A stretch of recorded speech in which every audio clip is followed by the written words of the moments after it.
This is Mormon Theories, where, like Joseph Smith, it's my sole province to dig up hidden mysteries and new things for my listeners. My name is Ryan Hinckley, and boy, do I have something new for you today. You know this picture, right? It's Abinadi standing before King Noah, painted by Arnold Freeberg. This is one of the most iconic stories in the whole Book of Mormon. And, I believe, it's one of the most important. And it's about to become even more so. In this episode, we're going to go deeper into the story of Abinadi and King Noah and his dad than you have ever gone before. Because amazingly, I think archaeologists have actually found the city where they lived. Not only that, but I believe they've excavated King Noah's palace and even the very throne room in which Abinadi called the king and his wicked priests to repentance. And intriguingly, I think they may have even found the bones of Abinadi himself. And I don't say these things lightly. I have evidence from the archaeology and the Book of Mormon to back it up. So grab your Book of Mormon, your fedora, and an open mind, because we're going to learn some real Book of Mormon geography today. And I think it's going to blow your mind. David Whitmer was one of the 3 witnesses to the Book of Mormon. His name and testimony is printed in every single copy.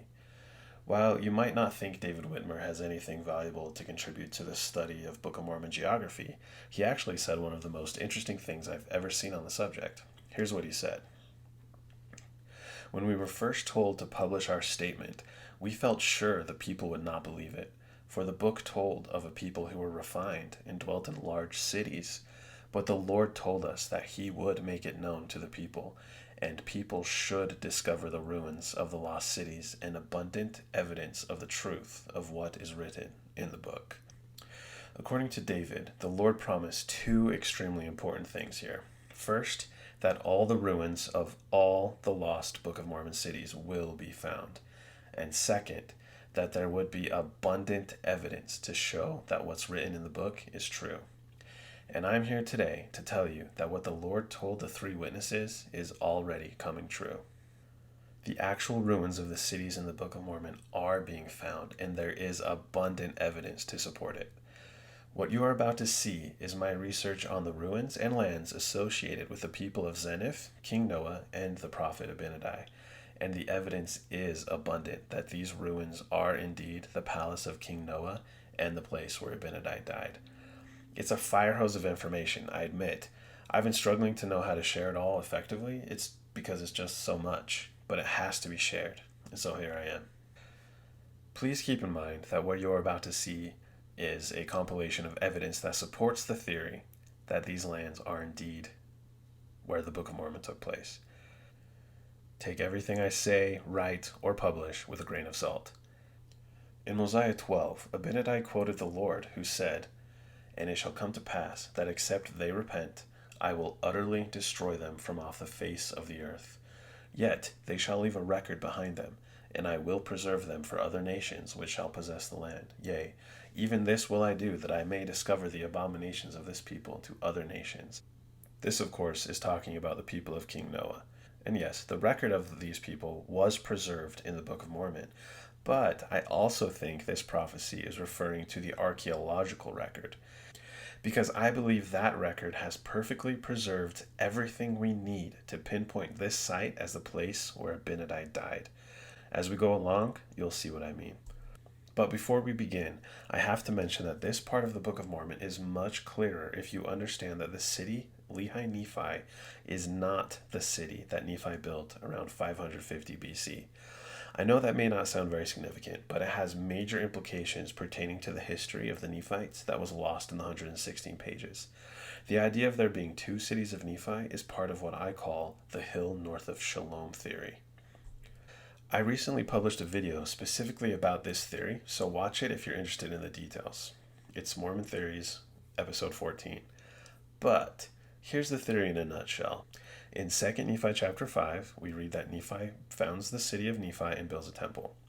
In Jacob chapter 3, Jacob prophesies that the Lamanites will at some point conquer the land of Nephi and a righteous remnant will escape. In Omni, we read that Ammoron records that the Nephites were destroyed around 280 BC and the Lord spared the righteous Nephites. In Mosiah 11, Mormon writes that the children of Nephi who fled out of the land found refuge on a hill north of Shilom. I propose that in fulfillment of Jacob's prophecy, the Lamanites conquered the city of Nephi and destroyed Nephi's temple around 280 BC, and a remnant of righteous Nephites escaped the carnage by finding refuge on the hill north of Shilom. These are the people that Mormon wrote about in Mosiah 11:13. I propose that these Nephites stayed at this hill and in the land of Shilom for an additional 70 years before Mosiah I led them out of the land of Nephi and into the land of Zarahemla around 212 BC. This theory fits all the evidence in the Book of Mormon and quite possibly describes a narrative lost in the 116 pages.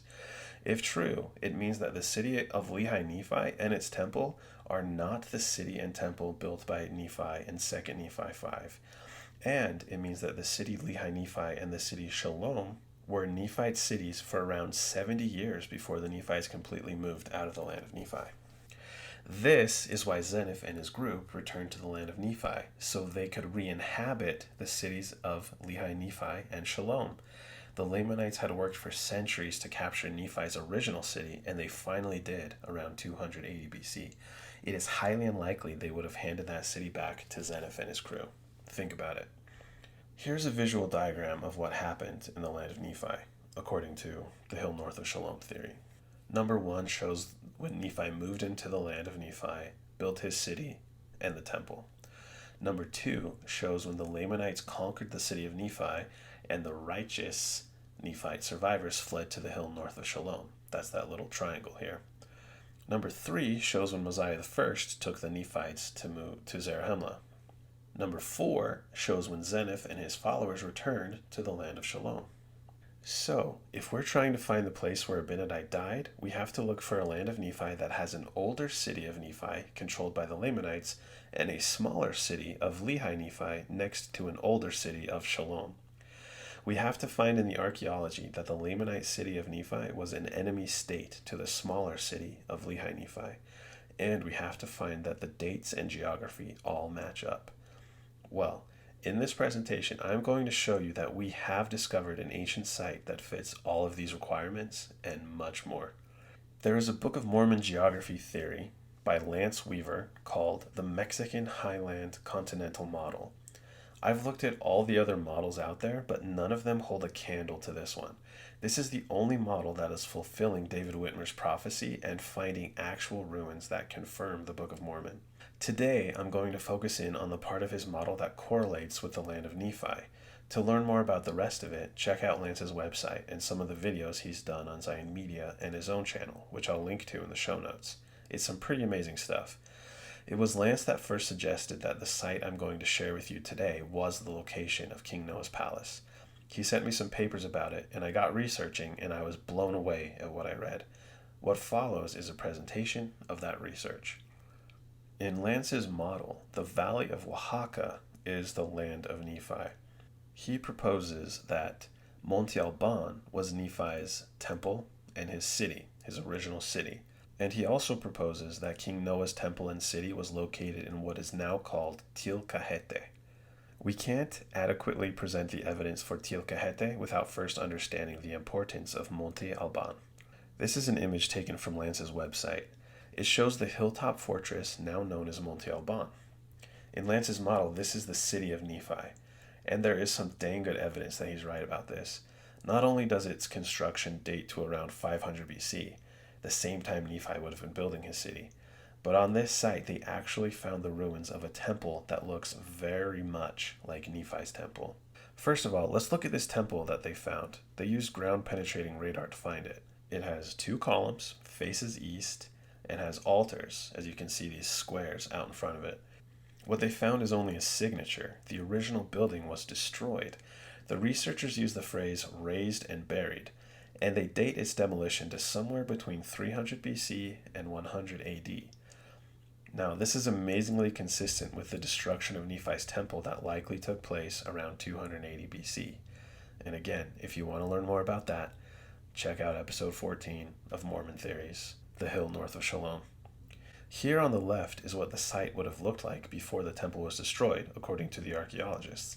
It looks quite a bit like what the Temple of Solomon would have looked like. as you can see on the right. If you remember, in 2 Nephi chapter 5, Nephi records that he built his temple like unto the temple of Solomon. Monte Alban is the perfect city of Nephi. It has the correct dates. It looks like the ancient Temple Mount in Jerusalem. It had a temple like Solomon's that faced east and had 2 columns with altars and cisterns. Guys, it's a flipping bullseye. I was fortunate enough to actually go there with Lance and Zion Media in November of 2024. The feeling there was incredible. But what I was most interested in was that from the site of Monte Alban, you can see this prominent hill to the south. I've pointed it out here in this image. I believe that this is the hill north of the land Shilom mentioned in the story of King Noah.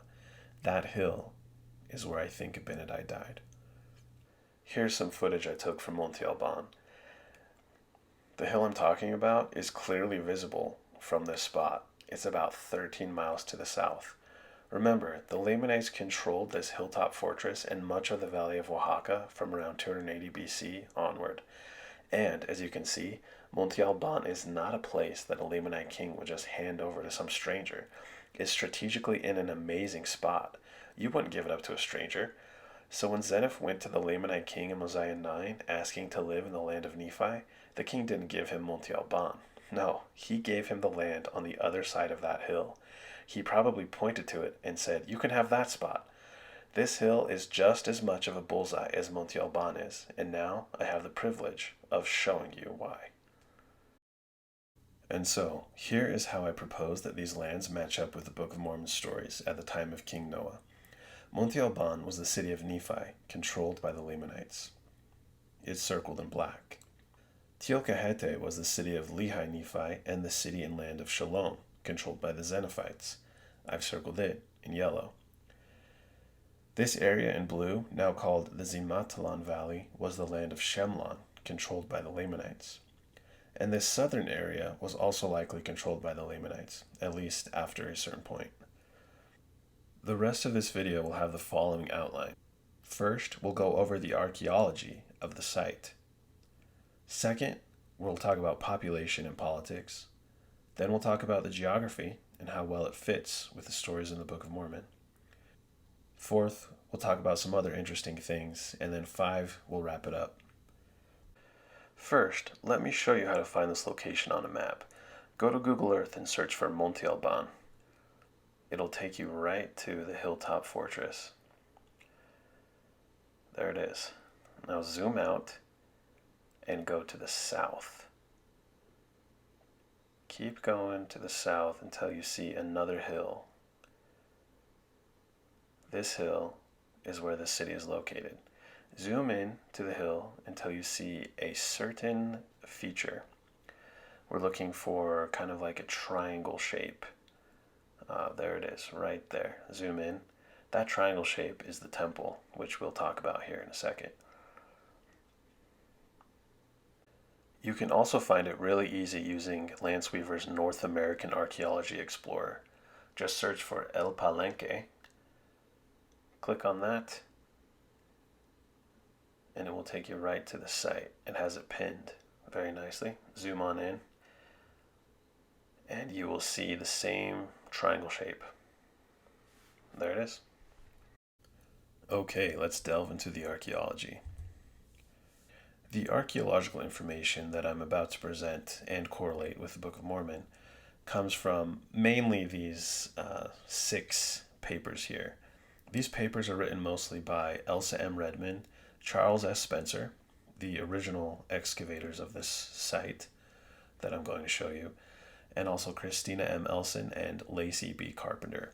I also used a few more sources which you can find in the show notes, but these are the ones that I used the most. The main subject of this episode is an ancient site called El Palenque. We just searched for it on the map. It's on the south side of the hill that's on the south of Monte Alban in what is modern-day San Martin Teocahete in Oaxaca, Mexico. This is the candidate site for the city of Lehi Nephi as described in the Book of Mormon. It has elaborate residential buildings, a palace complex, a temple, and priest houses, all within a perimeter of defensive walls. We'll explore each of these features in more depth as we go along. Now, if you Google El Palenque, you won't find a lot about it. Do not confuse it with the far more popular site called Palenque. They are nowhere near each other. It is El Palenque that we're interested in today. When Zeniph and his people came back to the land of Nephi, the Lamanite king granted him two cities, the city of Lehi Nephi and the city of Shilom. See Mosiah 9, verses 6 through 8. This implies that these two cities were close to each other. More evidence of their proximity to each other will be discussed shortly. Well, El Palenque is right next to an older city called El Mogote. They're only about 800 meters apart. Both cities were inhabited by the same culture at the same time. I propose that El Mogote was the city of Shilom. A third site sat on top of the hill just above El Palenque. It was called Los Mogotes, or Cerro Tilcajete, and we'll talk more about that later. In Mosiah 9, verses 14 through 15, we learned that at one time the people in the land of Shilom fled to the city of Lehi Nephi to escape the Lamanites. Notice they didn't flee to the city of Shilom. This suggests that the city Lehi Nephi was more defensible than the city Shilom, for whatever reason. The archaeologists at this site tell a similar story. They say that El Palenque was more defensible than El Mogote. This is because of its position on the hillside. We'll explore this concept more when we get to the geography part of this episode, and you'll see exactly why it was more defensible. In Mosiah 9, Zeniph mentions that the city Lehi Nephi was surrounded by walls. Remains of walls have been found all around El Palenque, and they date to within 300 and 100 BC, the exact time that Zeniph was there. Now we'll talk about the temple. The Book of Mosiah mentions that the people of King Noah had a temple. The city of El Palenque is said by the archaeologists to have 3 temples. Here they are, labeled as they numbered them, structures 16, 20, and 29. While the Book of Mormon only mentions one temple for the Zeniphites, it does not rule out there being additional temples. As you can see, the temple in the middle, structure 20, is far bigger than the other 2. Perhaps this is why only one temple was mentioned by Mormon. In fact, let's focus on that middle temple for a second, because it actually might support something in my theory about the hill north of Shilom. The researchers dated the middle and larger temple's construction to somewhere between 300 and 200 BC, and they suggest that the other 2 were built later. This is amazingly consistent with Mosiah 11 verses 8 through 10, which implies that King Noah did not build the temple, but renovated it. It's also consistent with my argument that the temple in Mosiah 11 was actually built when the Nephites first entered the land of Shilom, around 280 BC. Check out Mormon Theories episode 14 for more on that. We know that the priests of Noah professed to live and teach the law of Moses to their people. This, of course, would require animal sacrifice. Interestingly, the scientists at this site found bird bones in the middle temple, which they claim were used as sacrificial offerings. According to Leviticus 1, verse 14, turtle doves and young pigeons could be offered as sacrifices under the law of Moses. It's interesting to note that one of the species of birds that they found was a dove. Additionally, in one of the smaller temples, they found the bones of an ungulate, probably a deer, which they suggest was also offered as a sacrifice. Leviticus 11, verse 3 states that animals with cloven feet, which deer have, and chew the cud, which deer do, are clean or kosher. Perhaps these deer were even domesticated. Which brings me to the next slide. Here's a list of all the types of animal remains they found at El Palenque, as well as what one would correctly call a group of that animal. The Book of Mormon says that the Zeniphites had flocks and herds, but doesn't say what species they were. As you can see, most of the animals found at El Palenque could have been part of either a flock or a herd, including deer, as discussed previously. Maybe they had domesticated deer there? I don't know. Dogs are a little bit trickier, but indeed dogs are mentioned in the narrative and were found at the site, so that does check out. Back to the temple. The people of Noah loved the priests. They flattered them and made them feel good. They probably made them laugh. I'm sure the priests of Noah were very honored and revered by the people. Well, interestingly, they found a tunnel underneath the middle temple at El Palenque, going from the back of the temple into the plaza. The researchers suggest it existed so priests could appear in the plaza as if by magic. This, I'm sure, would have amazed and or amused the people living there at the time. They dated materials associated with this tunnel to 160 to 100 BC and 180 to 40 BC, which is right when Noah and his priests were in charge, which I calculate to be about 145 to 127 BC. Further, the El Palenque excavators discovered two of what they called priest houses behind the temples. Here's what they wrote. Quote, two special residences directly behind the structure 20 temple differed in nature and content from ordinary residences at El Palenque. A hierarchy is also evident in the sizes and architectural elaboration of these priestly residences, which probably corresponds to the accommodations of high priests versus ordinary priests. Young priests in training might have slept in cells attached to the rear of the structure 20 temple. End quote. In the Book of Mormon, we know that there was a hierarchy among the priests of Noah. Amulon was the leader. And because we're told Alma was a young man, it's very likely he was like one of those young priests that slept in the cells attached to the Middle Temple, as the researchers wrote. Now, all of the evidence and correlations have been interesting so far, but we haven't gotten to the palace yet. The palace found at El Palenque is the main feature there, and it is hands down the very best candidate ever discovered for the palace of King Noah. It checks all of the boxes. You ready for this? Here's a look at the El Palenque Plaza from above. The palace complex was located in the red circle. Here's an aerial view of the palace ruins from above as they were excavating it. The palace complex had two parts, a residential part called Area I and an administrative part called Area H. They were connected to each other, Area I being uphill from Area H. And this palace complex was huge. According to the archaeologists, it extended over 2,000 square meters. That's like half an acre. Mosiah 11:9 explicitly tells us that King Noah had a spacious palace built for himself. 2,000 square meters definitely qualifies as spacious.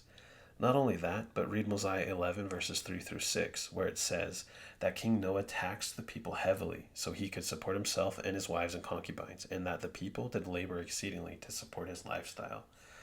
Compare that with this direct quote from the scientific paper. Quote, the palace complex as a whole underscores the capacity of El Palenque's ruler to summon labor on the scale necessary for its construction. End quote. Does that not sound exactly like King Noah? But of course, if this really were King Noah's palace, it would have to date to the right time period. Now, Noah was king around 146 to 127 BC, according to my calculations using the Book of Mormon. Check out these dates of specimen taken from the palace at El Palenque. As you can see, most of them fall into the King Noah time period. From these numbers, I'd say it's likely this palace was built between 200 BC and 20 AD. This is consistent with King Noah's reign.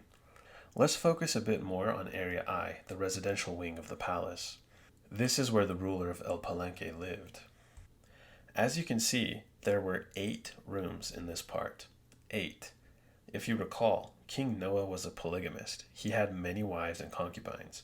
We don't know if all of these were bedrooms, but you can imagine that a man with many wives and concubines would need a house with multiple rooms. Here's an enlarged photo of the living quarters region of the palace. I believe that the two people working here are Charles Spencer and Elsa Redmond, the lead archaeologists on this dig. We owe the bulk of the information we have on this site to their careful work. Here's a cleaner diagram of Area I. You can see the 8 rooms on the left. The archaeologists suggest that room 7 was the ruler's bedroom. It was the largest and the fanciest room, apparently. Interestingly, in the residential area of the palace, an image of the Zapotec god Cosijo was found. Cosijo was apparently the god of rain and lightning. I find it worth noting that Noah and his priests were definitely into idolatry, as we can see in Mosiah chapters 11 and 12. Is this evidence showing one of the idols that Noah worshipped? Not only that, but Noah's name may be connected to the patriarch Noah, whose main story involved a lot of rain and lightning. Something to think about, at least. Speaking of rain, they found a sophisticated drainage system that took rainwater from the patio of the ruler's house into this water shrine and then into a cistern downhill. I find this interesting, giving the Kosiho idol and King Noah's name. Was this a way to show the people that Noah brought the water to them? Did the people worship him to some extent? I think Mosiah 11, verse 7 might hold some clues to that. The research points out that no burials were found at the palace, while they did find burials in the subfloors of other elite residences at El Palenque. They say this is consistent with the burial practices of rulers in later Mesoamerican states. But it's also consistent with what happened to King Noah. In Mosiah 19, we read that Noah was killed by fire in the wilderness. This could also explain why the ruler who built the palace was not buried there. That's enough for the residential part of the palace. Let's turn our attention to another fascinating feature. In red is what they call the east pavement, or structure 15. It's right next to the bedrooms as you go down the hill from them. According to the academics, quote, the east pavement may have functioned as the ruler's throne hall, where he received office holders, petitioners, and emissaries who were granted an audience with him. The southern porch of Structure 15 and the pair of low platforms on either side of it could have served as the dais and raised benches for the ruler and his visitors. End quote. There are so many amazing correlations associated with this section of the palace. First, the palace at El Palenque had a throne room built inside of it, according to the archaeologists. We read in Mosiah 11 that King Noah had a spacious palace and a throne in the midst thereof. Second, the archaeologists suggest that on either side of the throne room were raised benches for the ruler and others. Look at just about any artwork depicting Abinadi standing before King Noah, such as this one, and you'll see the king and his priests sitting on raised benches. Mosiah 11:11 might be where everybody gets this from.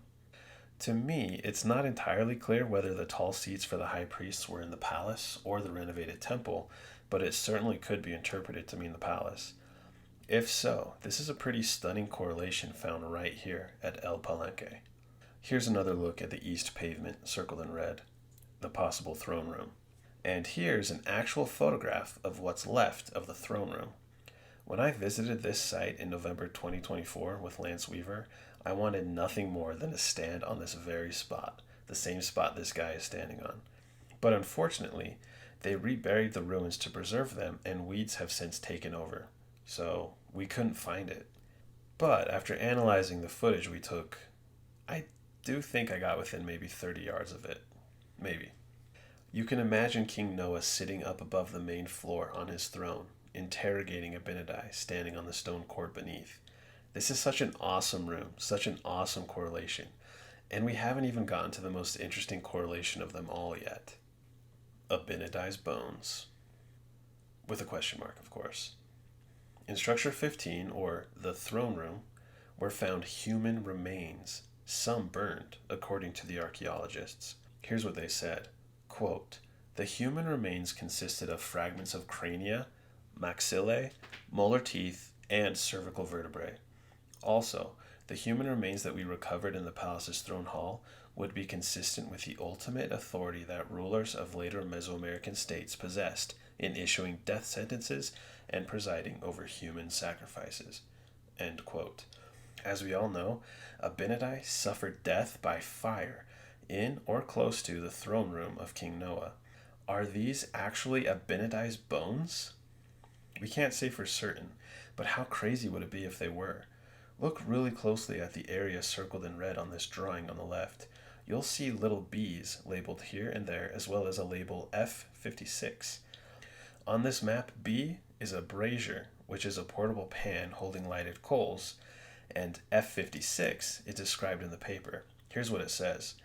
Quote, at the center of the east pavement was a stone-lined firebox, feature 56, end quote. Okay, so let me get this straight. We have a palace with a built-in throne room with raised benches and a bunch of pots holding lighted coals and a stone-lined firebox in the middle, as well as the remains of what appears to be one charred human sacrificial victim. All of this screams Abinadi and King Noah to me. I don't know about you, but let's take a closer look at exactly what was left of this human. The paper says that they found fragments of crania, maxillae, molar teeth, and cervical vertebrae. In the diagram, I've labeled all the bone fragments they found. They all come from the neck and up. In non-doctor language, they found a tooth, a piece of the upper lip, part of the skull, and some of the neck bones. It makes me wonder, where's the rest of this person's body? Where are the ribs, the leg bones, the arms, etc.? But then I remembered some of the research done about the curious phrase associated with Abinadi's death, namely, scourged by faggots. I think that might hold a clue. Scripture Central produced a video titled, Why Was Abinadi Scourged with Faggots? It's a really good video, it's nice and short, go ahead and watch it. They also have an article associated with it. In the video, they explain that apparently it was a common Mesoamerican practice to take burning sticks and beat someone with them to death, just like this picture shows. It's interesting to me because Mosiah 17 says that they scourged Abinadi's skin with faggots. I don't know exactly what skin means, but of course, you have more skin on your body than on your face. And Abinadi, as this was happening, apparently was talking. He said 5 verses of dialogue while they were beating him to death with burning sticks, which suggests to me that perhaps they didn't hit his face. And maybe that could explain why there are so many head, face, and neck bones that were preserved and didn't turn to ashes. I don't know. Something to consider for sure.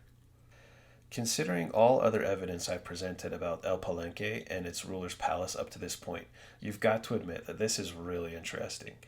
Recently, I was telling someone about these bones, and they argued that they couldn't possibly be Abinadi's bones because he would have been resurrected at the time of Christ. It's a good point to consider. It's a good theory. But I would say we don't actually know if Abinadi has been resurrected yet. Plus, we don't really know the physics of resurrection anyway. So I don't think we can conclusively rule out Abinadi as the owner of these bones. We just don't have enough information right now. But guys, that's not the end of the evidence. The palace at El Palenque is huge and impressive, but it's not the only elegant building the scientists found there. In Area X, shown on the map circled in red, they found even more large residential buildings. Remember that King Noah was known for building many elegant and spacious buildings. In Area P, they found more of them. This reminded me of the priests of Noah, who also had wives and concubines. Just like King Noah, each of these polygamous priests would need large abodes to house their women. On a related note, thinking that these fancy mansions might have belonged to some of the high priests, it helped me to understand a part of Abinadi's interview with them. And I think this concept is important because if we actually are finding the lands of the Book of Mormon, not only should the text inform us about the archaeology, but the archaeology should inform us about the text. Remember how one of the priests just randomly asked Abinadi about a passage in Isaiah? Here's what he said, quote, What meaneth the words which are written, and which have been taught by our fathers, saying, How beautiful upon the mountains are the feet of him that bringeth good tidings, that publisheth peace. End quote. Well, looking at this story through the lens of El Palenque, possibly being Lehi Nephi, finally made it make sense to me. You see, the priests of Noah lived on this hillside. They lived on a mountain, and they thought they were fulfilling this prophecy of Isaiah. They were teachers of the people. They published peace to their congregations, and they lived on a mountain. But here comes Abinadi, preaching destruction and gloom, and they say, Now, wait a minute. What did Isaiah mean? We're doing this, Abinadi. What are you talking about? To further support this, we can look at what these same priests do later in the Book of Mormon. In Mosiah 12, the priests continue quoting Isaiah, who says that the Lord hath redeemed Jerusalem. They thought they were this redeemed Jerusalem. And then what did they do later on? Well, later, they helped to build a new city in the land of Nephi called Jerusalem. I think they did this because they were so sure that they themselves were in God's favor. Not only that, but if you look at the name Shilom, which was the name of the land they all lived in, you see that it's from the same Semitic root as the Ugaritic god Shalim. Some scholars speculate that even Old Jerusalem itself preserved the name of this god Shalim, Jeru-Shalim. It's some fascinating stuff, guys, and we will talk more about the name Shalom later on. Well, Thus far, I focused this presentation on the ruins of the city El Palenque, and you've got to admit there are some fascinating correlations between it and the city of Lehi Nephi. And this has only been possible because this site was so well preserved. Well, the reason itself that it was so well preserved is interesting, and I believe it lends credence to this theory and to the Book of Mormon itself. Apparently, El Palenque was destroyed by fire around 100 BC, and no one else lived there after that. No one tried to build on top of the ruins, apparently. It was just abandoned around 100 BC. From the Book of Mormon, the Lamanites are said to leave the city of Lehi Nephi around 120 BC, so the date of abandonment given by the researchers is actually very close. But the fire aspect I find very interesting. Remember how Abinadi prophesied to Noah and his priests that whatever they did to him would be a type and shadow of things which are to come? Yes, that was fulfilled with Noah being burned alive in Mosiah 19, the people of Amulon putting many Lamanites to death in Alma 25, and the people of Ammonihah killing the believers in Christ by fire in Alma 14. But I think it's very possible that this same prophecy applied to the fate of the city inhabited by King Noah and his priests. How fitting is it that after they kill a prophet of God by fire, their own beloved city on a hill is destroyed by fire too? As far as correlating this conflagration with Book of Mormon events, I think it's possible that the Lamanite army that attacked in Mosiah 19 burned the city in the process, or that the Lamanites burned the city after the Limhites left for good in Mosiah 22. I favor the latter because I can totally see the Lamanites being livid and just destroying the Limhites city after they left as a punishment. In case they ever came back, they'd have to rebuild it and start from scratch. But this brings me back to Abinadi's prophecy that I shared above. Remember how the Lord promised that he would preserve a record of the people of Noah so other nations would know of their abominations? I said at the beginning that I believed one of the records that would fulfill this prophecy is the archaeological record at El Palenque. Hopefully by now you can see what I meant. Miraculously, this city was preserved by fire so that we can study it now and possibly nail it down as a true Book of Mormon location. We might even have the bones of Abinadi himself testifying of the evil that took place there. This is such wild stuff, and can you believe that we're not even done yet? Next, let's dive into the politics and population data about this model. This subject is very important because if we don't find two cultures that were enemies with each other in our respective city of Nephi and city of Lehi Nephi, then we should probably be looking somewhere else. But thankfully, what we find at Monte Alban and Tilcahete mirrors the Book of Mormon perfectly. I know there's a lot of text here. It's an excerpt from the academic paper on the area. Pause it if you want to read the whole thing, but I will summarize. Essentially, the evidence indicates that El Mogote became a major settlement in the Rosario phase, which is defined to be between 700 and 500 BC. I find this interesting because in episode 14, I postulated that the ancestors of the bulk of the Zeniffites were not Lehites, but were lost tribes from the northern kingdom of Israel. Well, remember when the northern kingdom of Israel was sacked by the Assyrians? It was around 722 BC. So, I think it's very plausible that some of those Israelites were scattered and ended up in Oaxaca, Mexico, and eventually settled in Tilcahete. It actually seems like a really nice place to live. Further, the evidence shows that the main plaza at El Mogote was laid out at the onset of early Monte Alban I, which is between 500 and 300 BC, and that it was not a participant in the Monte Alban phenomenon during early Monte Alban I, but was instead a rival polity. In other words, while the city atop Monte Alban was being established and flourishing at the time of Nephi, Jacob, and the first few kings of the Nephites, the people living in El Mogote, or the land of Shilom, were not politically connected to Monte Alban. But, as I theorized in episode 14, when the Lamanites took possession of the original city of Nephi around 280 BC, the righteous Nephites fled to the hill north of Shilom and joined with the people who were already living there. I think this was possible because 1. They shared a common Israelite background, and also 2. The people of Shilom benefited greatly from the protection these Nephites offered them from this new Lamanite threat just a few miles to the north. Support for this comes from the account of the record keeper named Abinadam in Omni 1. He comes a generation after the 280 BC escape of the Nephites and says, quote, I saw much war and contention between my people, the Nephites, and the Lamanites, and I, with my own sword, have taken the lives of many of the Lamanites in the defense of my brethren. End quote. I think the brethren he was defending were the people of Shilom, Zeniff's grandparents and parents. The scientists can tell that the plaza at El Mogote was attacked and burned by Monte Alban around 300 BC. I've even seen 290 BC as a date for this. So that's pretty close to the 280 BC date derived from the Book of Mormon text. I believe that this was an attack by the Lamanites who had just recently conquered the original city of Nephi. Thankfully, the righteous remnant of Nephites were there to help out, so the Lamanites weren't able to subjugate them at that time. I think this Lamanite threat grew steadily larger and harder to keep at bay for about 70 years until Mosiah I decided to leave the land and took most of the people to Zarahemla, but we'll get to that later. For now, while I have this slide up, I just wanted to say that the archaeologists see evidence that El Mogote was occupied at the same time as El Palenque, which is consistent with the Book of Mormon, which indicates that the city of Shilom was occupied at the same time as the city of Lehi Nephi. Now, crazy enough, the stories that I just told you about seem to be reflected in the archaeology. This chart shows the population jump at Tilgahete from the 500 to 300 BC period to the 300 to 100 BC time period. The researchers determined there was a 35.4% increase in population during the latter period. This increase, right around 300 BC, very well could be the influx of Nephite refugees into the land of Shilom at the time the Lamanites conquered the original city of Nephi.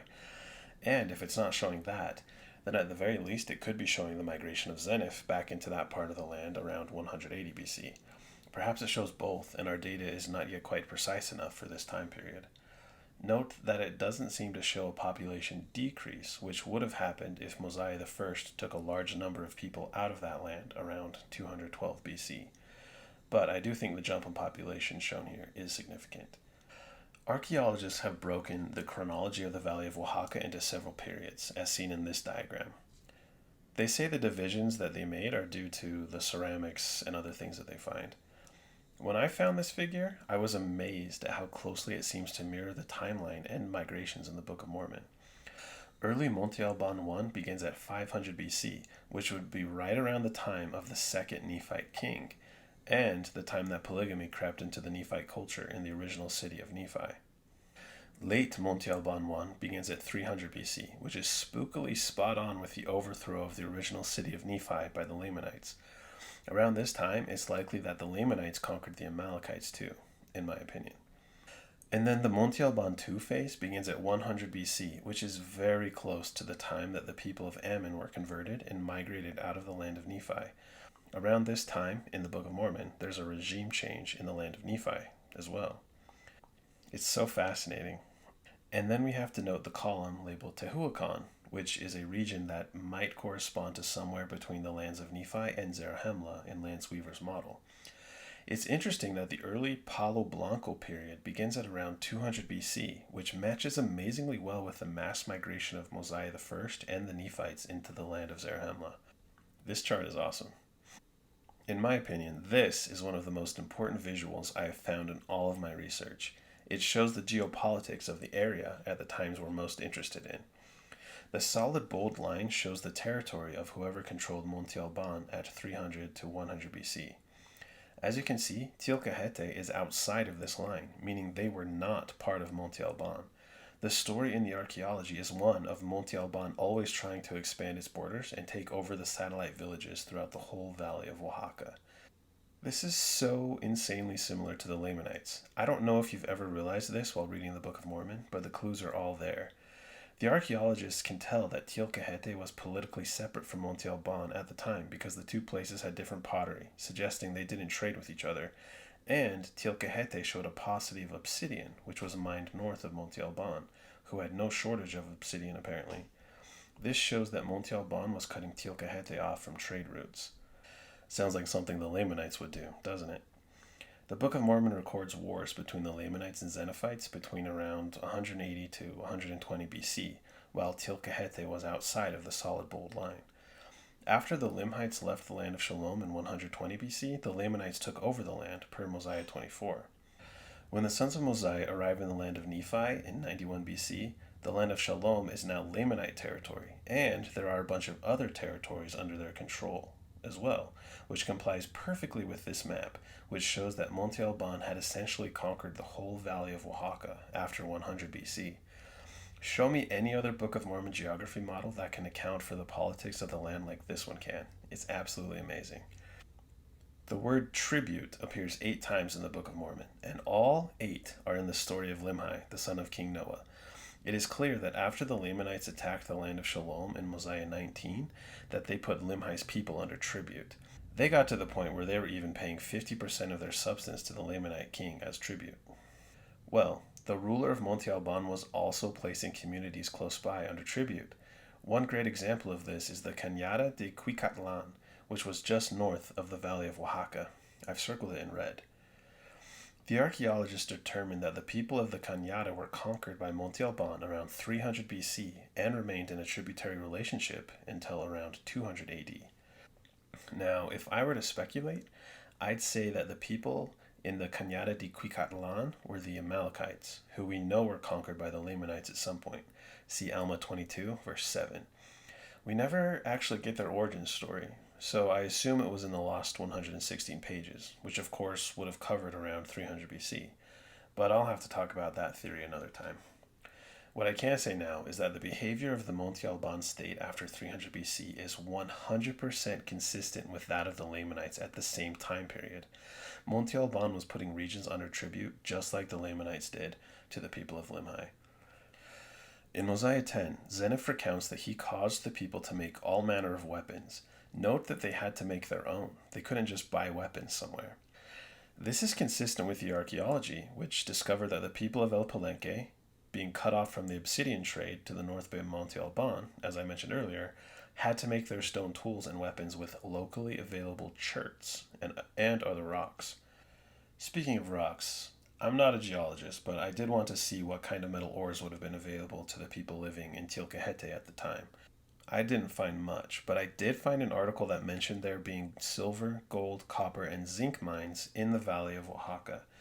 And Wikipedia and other sources claim that one of the valley's earliest settlements, San Jose Mogote, was rich in iron ore, even supplying the Olmec with their stone mirrors. Mosiah 11 mentions gold, silver, copper, brass, which is copper and zinc, iron, and ziph. Well, except for ziph, because I don't know what it is, it appears that all of these minerals were probably available in the vicinity of Tilcahete. Okay, let's talk about some population numbers now. Using the clues in the Book of Mormon, I've attempted to reconstruct the population of the Zeniffites in the land of Shilom and the Lamanites in the original city of Nephi. Mosiah 9 gives us a ratio of about 10.9 Lamanites to 1 Zeniffite. Mosiah 11 seems to give us a ratio of 20 Lamanites to 1 Zeniffite. And then Mosiah 20 gives us a ratio of about 2 Lamanites for every 1 Zeniffite. So we have 3 ratios, loosely taken from the text, at least the little clues in the text. Let's see if any of these match up with the estimates that the scientists give us of the region that we're talking about today. This map here shows the population centers in the valley of Oaxaca between 300 and 100 BC. The data indicates that the population of Tilcahete was around 700 to 1,200 people. This does sound like a reasonable number for the people of Zeniph, don't you think? I think so. The biggest ratio I got from the Book of Mormon was 20 Lamanites to every 1 Zeniffite, which I gleaned from Mosiah 11, verse 19. If we use that ratio, combined with the estimated population of Tilcahete, we would expect the population of the Lamanites near the original city of Nephi to be in the ballpark of 14,000 to 24,000. Well, it just so turns out that this map indicates the population of Monte Alban to be at least 15,000. Isn't that an incredible correlation? Holy smokes, it's right on. So it does look like, according to the archaeology, that the population of Monte Alban was about 20 times that of Tilcahete. Matches the Book of Mormon perfectly. Well, speaking of population, all those people gotta eat. This map shows that indeed the people living in Tilcahete were in a spot that was suitable for subsistence farming between 300 to 100 BC. As far as we know, the Zeniffites were farmers and were able to produce enough food for themselves without any help from the enemy Lamanites. This picture comes from Area X at El Palenque. The red arrow is pointing to what they call a metate, which in English would be a grounding stone for grains. The Book of Mormon mentions the Zeniphites having grains, specifically corn, wheat, and barley, as well as the possible grains Neas and Shilom. So, of course, this doesn't prove anything necessarily other than that, indeed, the people living at El Palenque did have grains. But let's focus on one of these grains for a minute. Fascinatingly, the word corn appears only 3 times in the whole Book of Mormon, and all of those times are associated with the Zeniphites. Among the evidence of foods consumed in ancient Tilcahete is maize, which we all know is corn. So, they definitely fit that requirement from the Book of Mormon. The book also mentions that the Zeniphites planted fruits of all kinds and that King Noah planted vineyards and was a winebibber. The only fruit that I could find explicit evidence for growing at Tilcahete was prickly pears.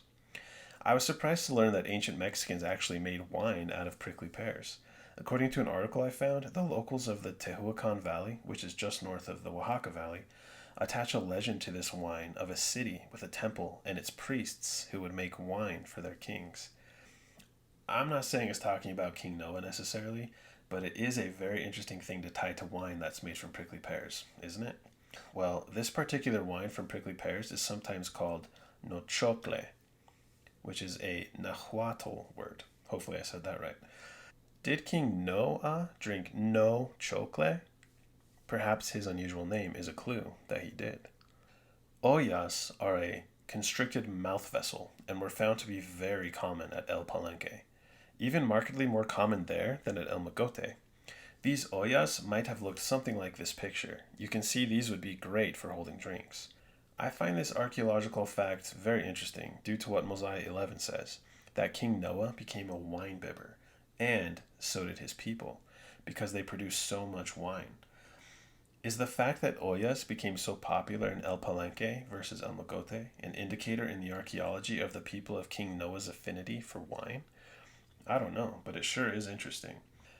Now, before we leave the archaeology portion of this presentation, we have to mention the third city found in the vicinity.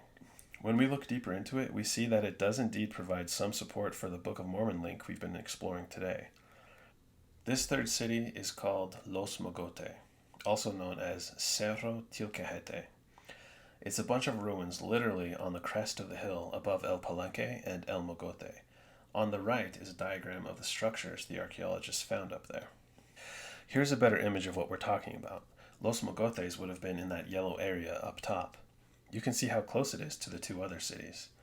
Most interesting to me is that according to the archaeologists, after the abandonment of El Palenque around 100 BC, Los Mogotes became a secondary center under Monte Alban from 100 BC to 200 AD. This means that Monte Alban, as the primary center, used Los Mogotes after 100 BC as a lesser political center. They probably had a local ruler there that would administer to the local populations under the ultimate direction of Monte Alban. This model is, of course, something that is very similar to the model of the Lamanites in the Book of Mormon, who would conquer lands and then place a king over those lands. I'm thinking specifically of Lamoni, who was the son of the king, but he also became a king over a satellite land. If we read the Book of Mormon carefully, we see that the land of Shilom was controlled by the Lamanites from 120 BC to at least 30 BC. That, of course, is within the same time period that Monte Alban ruled Los Mogotes. This is attested to in Mosiah 24, Alma 23, and Helaman 5.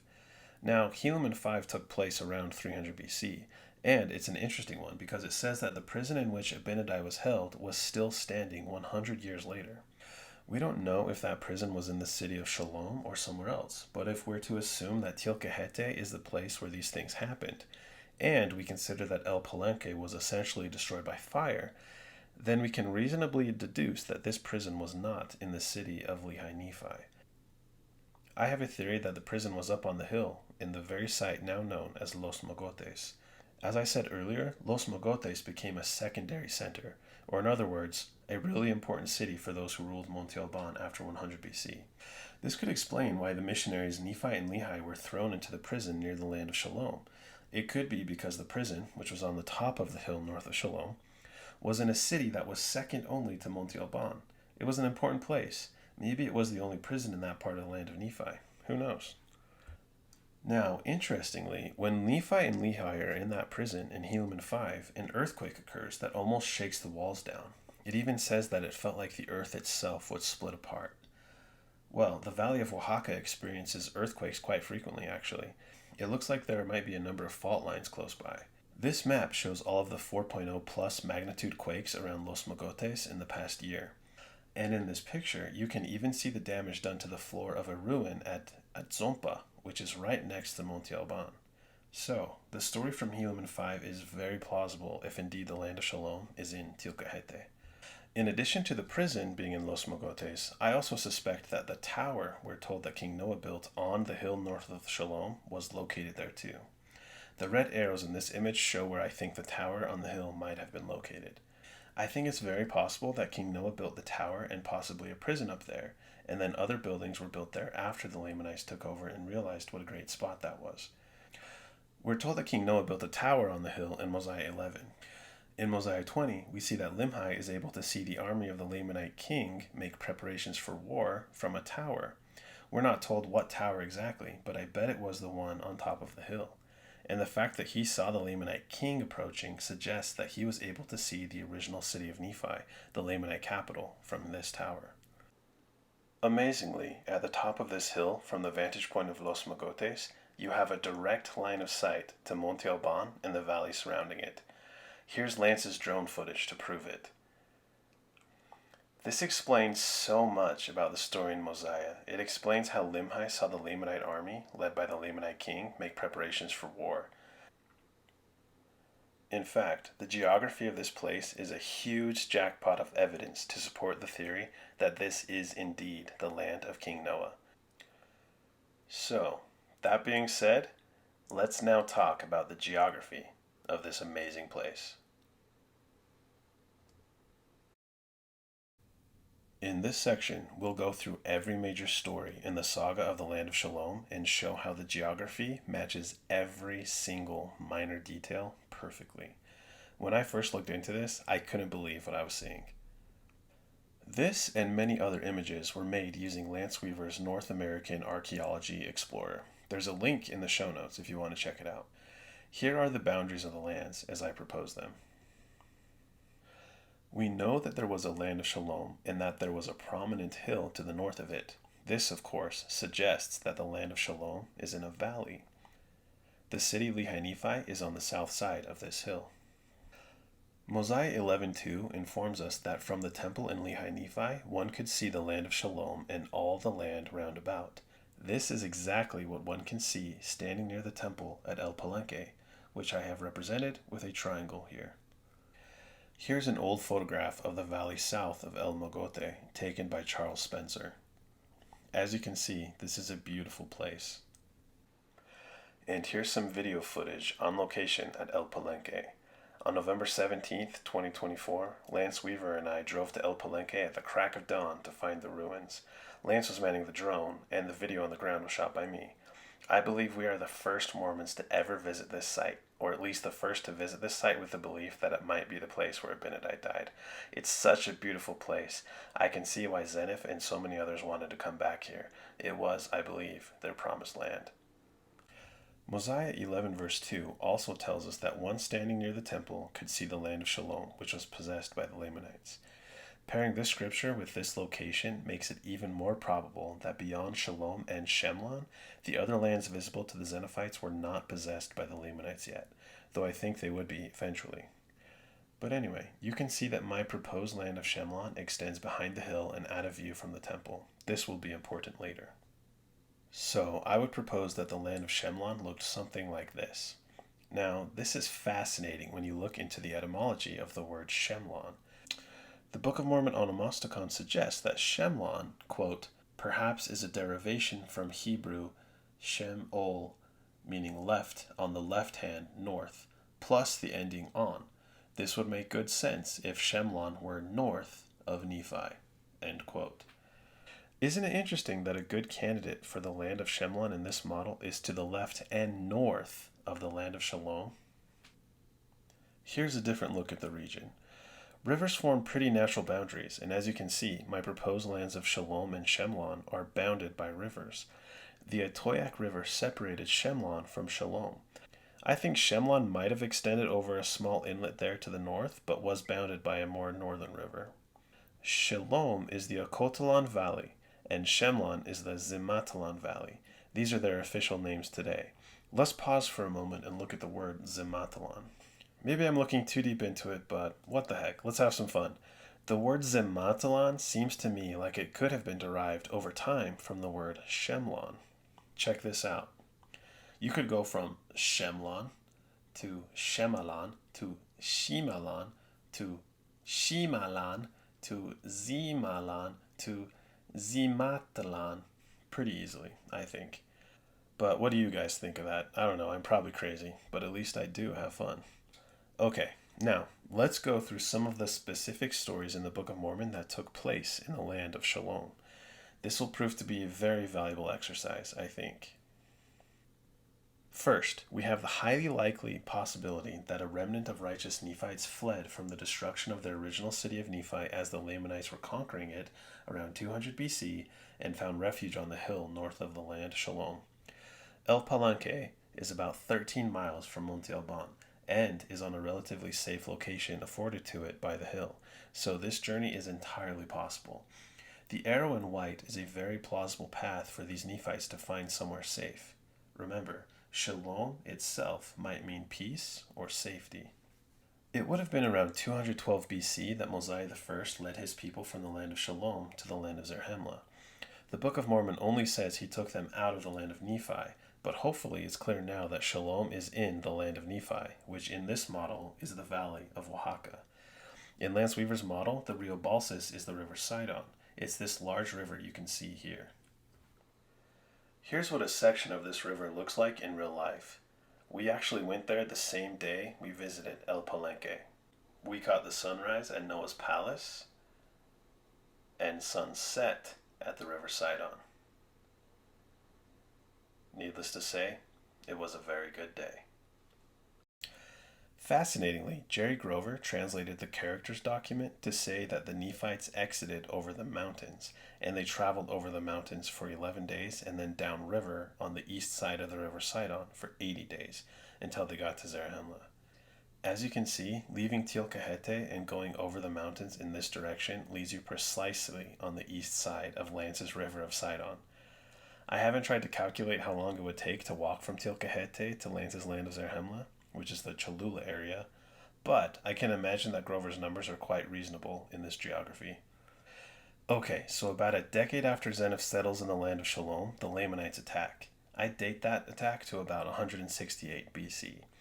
Zenith tells us in Mosiah 9 that the Lamanites attacked the south of the land of Shilom. My guess is they came from the southern border of the land of Shemlon, as I've drawn on this map on the left in the black arrow. Referencing again this really cool map from the Archaeologists here on the right, we can see that during 300 to 100 BC specifically, Monte Alban controlled the land all the way south to the Sola Valley. This is south of the Ocotlán Valley. Therefore, it is a very reasonable idea that Monte Alban could have mustered an army from one of these southern areas of its territory in 168 BC to attack the southern part of Ocotlán. Zenith also recounts that his people who were attacked fled to the city of Nephi, meaning Lehi Nephi, for protection.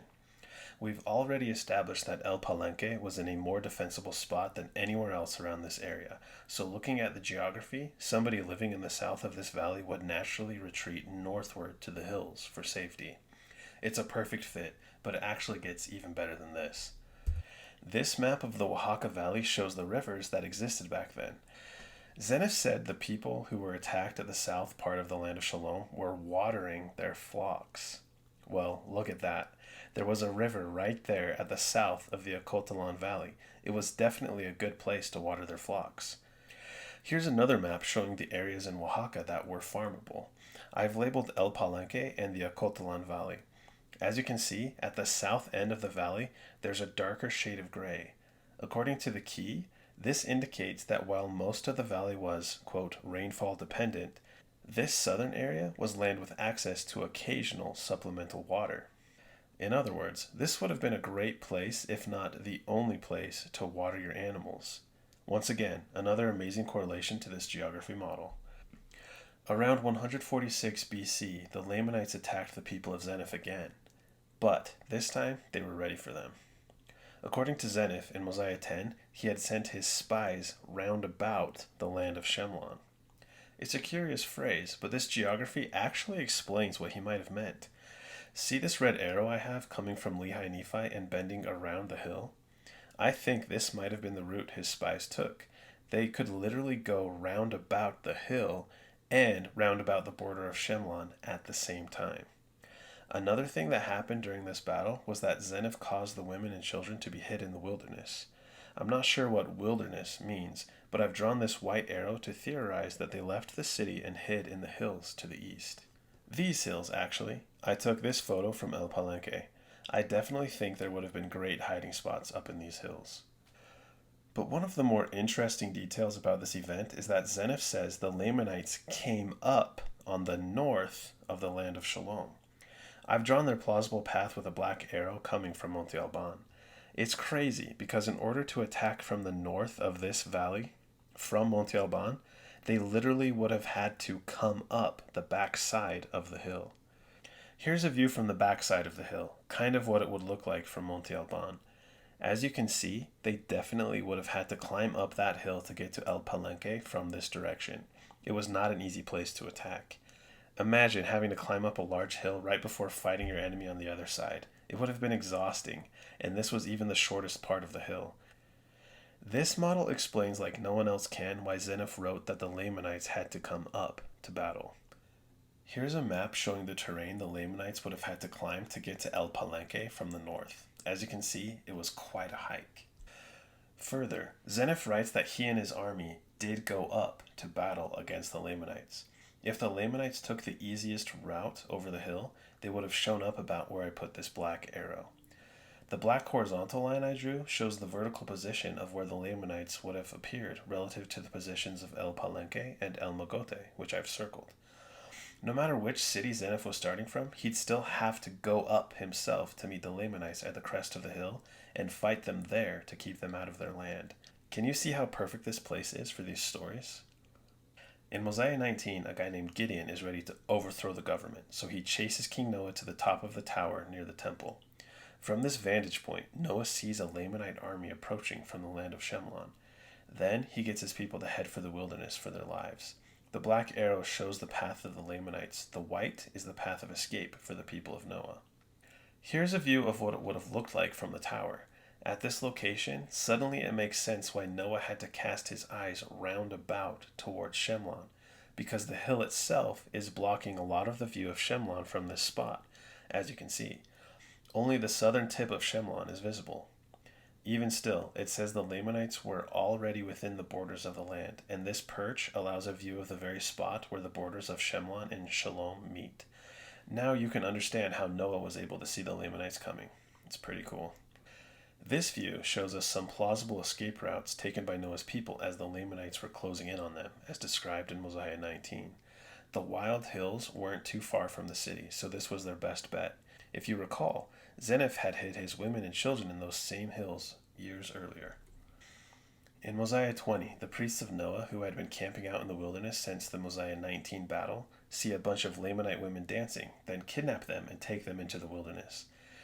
The geography around Teocahete is very plausible considering this event. I've circled the wilderness closest to El Palenque in green, and these yellow arrows are the priests of Noah. As you can see, it would have been very easy for them to sneak around on the Monte Alban side of the hill and get access to what I propose is the land of Shilom, all while under the radar of the tower on the hill. Among the trees and bushes, it would have been easy to hide from the tower's view. And since the hill is connected to the wilderness mountains to the east, an easy escape route was available for them. In Mosiah 21, we learn that the priests would sometimes sneak into the land of Shilom and steal things at night. If these mountains were the wilderness the priests were hiding in, It would have also given them very easy access to the land of Shilom in the valley below. And here's a view of the backside of the hill. They could have walked all along this blind side of the hill without being detected by the Lamanites on the other side, especially if the land of Shilom curved around the hill, as I propose it did. This would explain why the Lamanites jumped to the conclusion that the Lamanites had kidnapped their daughters. It's probably because it happened right by this hill, only a short walk over the hill from El Palenque. And it was because of these kidnappings that the Lamanites attacked the people of Limhi around 127 BC, as detailed in Mosiah 20. Limhi, of course, was king by this time. It's not very clear how the Lamanites got to the city of Lehi Nephi during this episode, but I've drawn two plausible paths in the black arrows here. I think they either went straight up the backside of the hill or they went the Shemlon way. We don't know which. Mosiah 20 verse 8 says that Limhi had discovered the Lamanites' preparations for war from the tower. Unfortunately, it does not specify which tower this is referring to. Remember, there were two towers, one by the temple and one on the hill. If it was the one on the hill, Limhi's watchmen definitely would have been able to see all the preparations the Lamanites made for war. From the location of Los Mogotes at the top of this hill, you can see Monte Alban and all of the valley between. Another interesting detail is that, again, the narrative states that the Lamanites came up to battle, reinforcing what we already know about the geography. One reason that El Palenque was so defensible is that anyone coming into the land would have had to come up a hill to attack it, be it from the backside of the hill or going around the hill, from Shemlon. Here's my attempt at showing the elevation changes that an army would have had to traverse to get to El Palenque if they went around the hill. Even going the somewhat easier way still required them to do a lot of uphill walking. Based on the text, I kind of think it's more likely the Lamanites came this way for the Mosiah 20 attack, because the Lamanites hide out in the fields and in the forests. Who knows what trees were there in 127 BC, but they probably had more fields this way to hide in than the other option, but that's just my opinion. Describing the people of Limhi between 127 and 120 BC, Mormon writes that the Lamanites had surrounded them on every side.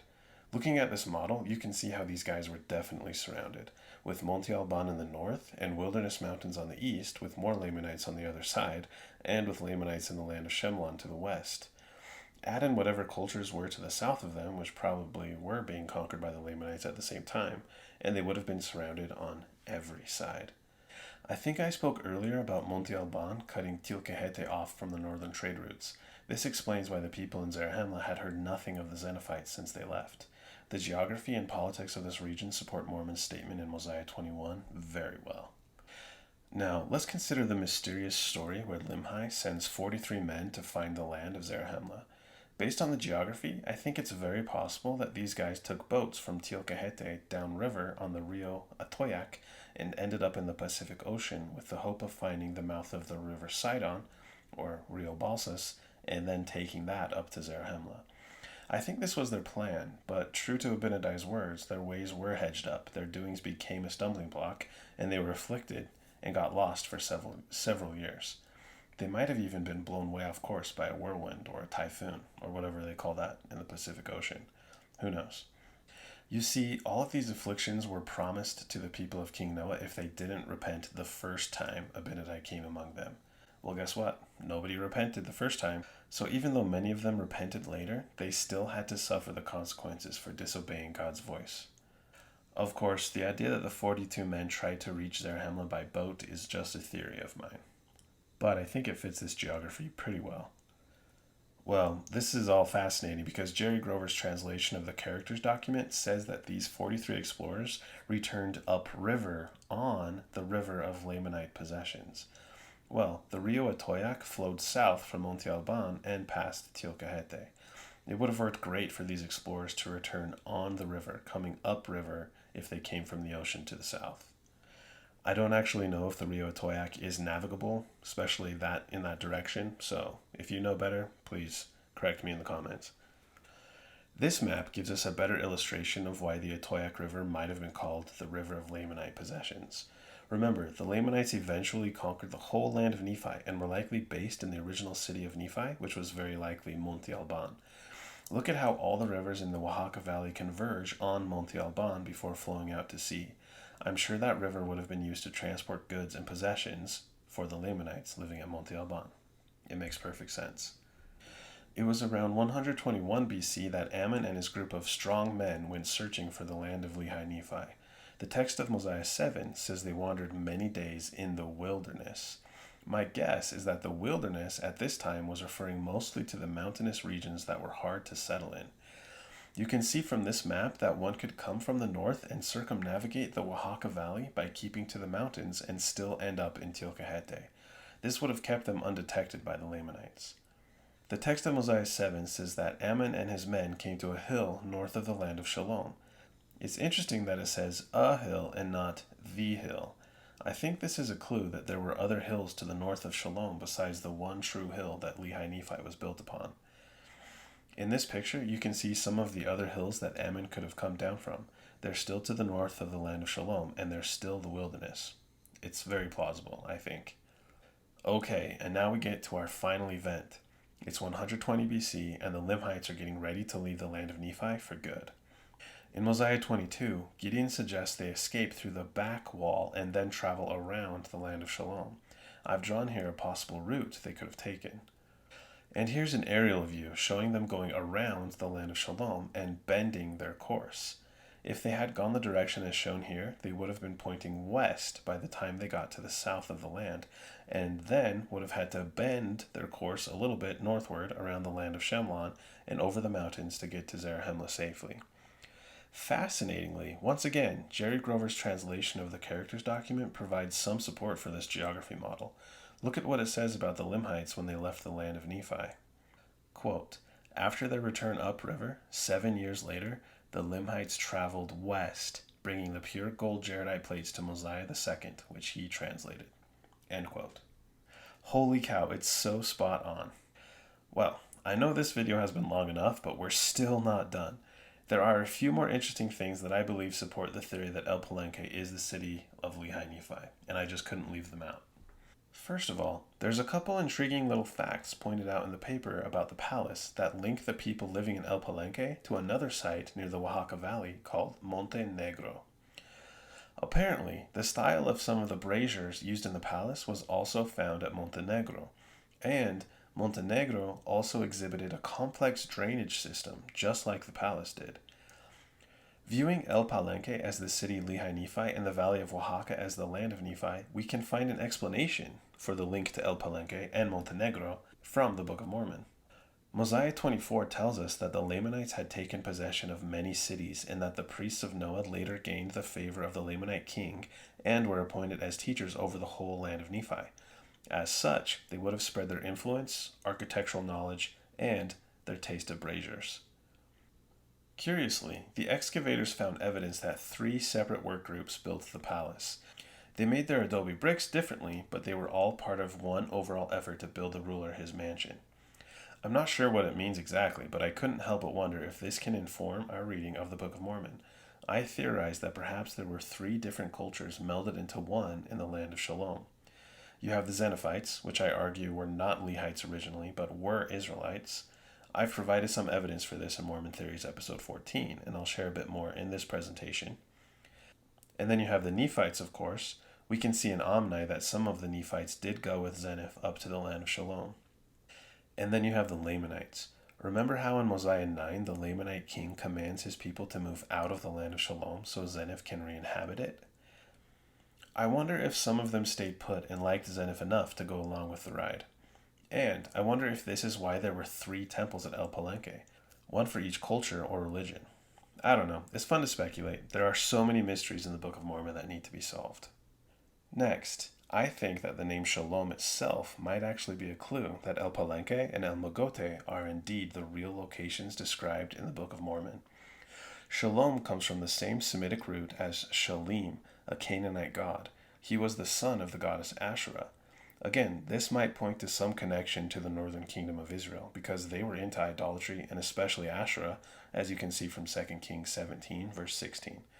According to that verse, they were also worshippers of all the starry hosts. Interestingly, this connects to Shalim. You see, Shalim was the god of the dusk, of the sunset, and of Venus as the evening star. Venus spends half of its cycle setting in the west after the sun, and thus is called the evening star during those times. Well, would you believe that the buildings in the plazas of both El Palenque and El Mogote were oriented so they faced west? So that they faced the sunset? Check it out for yourselves from these diagrams produced by the archaeologists. The temples and the mounds and even the tunnel under the temple all faced or pointed west. Is this an indication that the people in Tilkahete, which might have been Shilom, worshipped the god Shalim or some other god of the dusk? More specifically, the orientation was 17 degrees north of west. The research papers, in almost all cases, say that the buildings were oriented 17 degrees east of north, but in reality, these buildings face 17 degrees north of west. According to my calculations, that is 287 degrees on the azimuth. So, if you stood at the entrance of the temple at El Palenque and looked straight ahead, you'd be looking at 287 degrees. Well, interestingly, I discovered that if you draw a straight line from the middle temple and extend it, it passes right through these two little peaks on the hillside, like so. It's almost as if the temple was intentionally oriented this way to see a certain astronomical object. But which object is the question? Here's an image I took at El Palenque on November 17th, 2024 at around 6:46 a.m. near the site of the temple. Those are the two little peaks I'm talking about. Coincidentally, the setting full moon just happened to be framed by those peaks at that very moment. Was this alignment to see the setting moon? Or was it something else? Were the buildings here aligned to see Venus as the evening star setting while in retrograde? That makes sense considering the Shalom Shalim connection. This rather large tree here is right at about 287 degrees. Venus goes into retrograde around the month of May at this azimuth. I have the date set at 127 BC, which is right about the time that Limhi is king. Venus returns to the same position in the sky every 8 years, so an alignment like this would occur Tilkahete in 119 BC, which is about when the Limhites left the land of Nephi, and again at 111 BC, and so on. Another possibility is that the people at Tilkahete were observing the setting of an actual star. Turns out that the constellation Taurus sets almost right at 287 degrees all year long. Aldebaran, the brightest star in Taurus, sets right around that azimuth too. Was their temple aligned to the bull in the sky? It's hard to see in this video, but when Venus is about to go into retrograde during May, the sun is actually between the horns of the bull Taurus. Kind of like this iconic image of the Apis bull with the solar disk between its horns. The Taurus idea is intriguing because the northern kingdom of Israel apparently had two idol calves associated with them, according to 2 Kings 17. There is evidence that the people of the Old World, from which the Israelites came, associated bulls with gods. The Canaanite god El was called Bull El. This El morphed into the Israelite religion as Yahweh. The god Moloch was depicted as a bull, and the god Baal was even shown with bull horns sometimes, as you can see from this image. Interestingly, Baal was the god of weather, rain, and lightning, just like Kosiho, the god found in the king's palace at El Palenque. Perhaps King Noah saw this Zapotec god as a version of Baal, and like his Israelite forefathers, he picked up the worship of such an idol. Who knows? Why the 287-degree orientation? I can't say for certain, but it is an awfully interesting puzzle to solve. And then, to finish it off, I always like to look on the mystical side of things, and I'm all about multiple fulfillments of prophecy. So, I decided to apply the prophecy in Daniel 8 to Nephi's temple to see if it yielded anything interesting. Daniel 8 verses 13 and 14 say, quote, "Then I heard one saint speaking, and another saint said unto that certain saint which spake, How long shall be the vision concerning the daily sacrifice and the transgression of desolation, to give both the sanctuary and the host to be trodden under foot? And he said unto me, Unto 2,300 or 2,300 days. Then shall the sanctuary be cleansed." Instead of cleansed, some translations say properly restored or made right again. So, if you take 280 BC as the year that Nephi's temple was destroyed, and then add 2,300 years, you come to the year 2020 or 2021. Those were some crazy years for sure, but what's even crazier is that it just so turns out that the discovery of the demolished temple that looks like Solomon's at Monte Alban, the temple that I talked about at the beginning of this presentation, was published in November 2020. See for yourself from these screenshots. Is Monte Alban one fulfillment of this prophecy? I don't know, but it sure is quite the fascinating alignment. Well, we'll end the evidence for El Palenque there. I think I've talked enough for today. There is so much here that I've struggled for almost 2 years to know how to best present it, and this episode has gone longer than I intended it to. But then again, if we're actually going to find the real places that the Book of Mormon took place, we should expect there to be more validating evidence than one can easily present in one sitting. Which brings me back to David Whitmer. David Whitmer said long ago that the Lord promised that people would discover the ruins of the Book of Mormon cities and that we would have abundant evidence the book was true. Have we presented abundant evidence enough to prove that El Palenque was the city of Lehi Nephi? Is this evidence abundant enough? I think so, but of course, I don't really matter. You need to decide for yourself. I know there are other geography models out there, and they all have some level of correlations and evidence to support their theories. I've seen them. But do they have the precision that this model has? Can they show you exactly where Abinadi stood when he met King Noah in the throne room built into his palace? Can they show you the ruins of the Temple of Nephi? Can they show you from the archaeology a political story that matches the wars of the Lamanites, Zeniffites, and Nephites perfectly?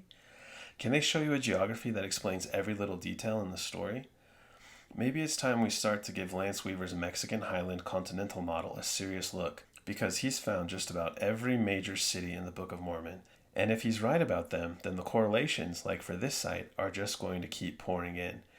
And you can be a part of that. You can help find lost Book of Mormon cities, and you can be a part of real-life, actual Book of Mormon archaeology. We live in exciting times.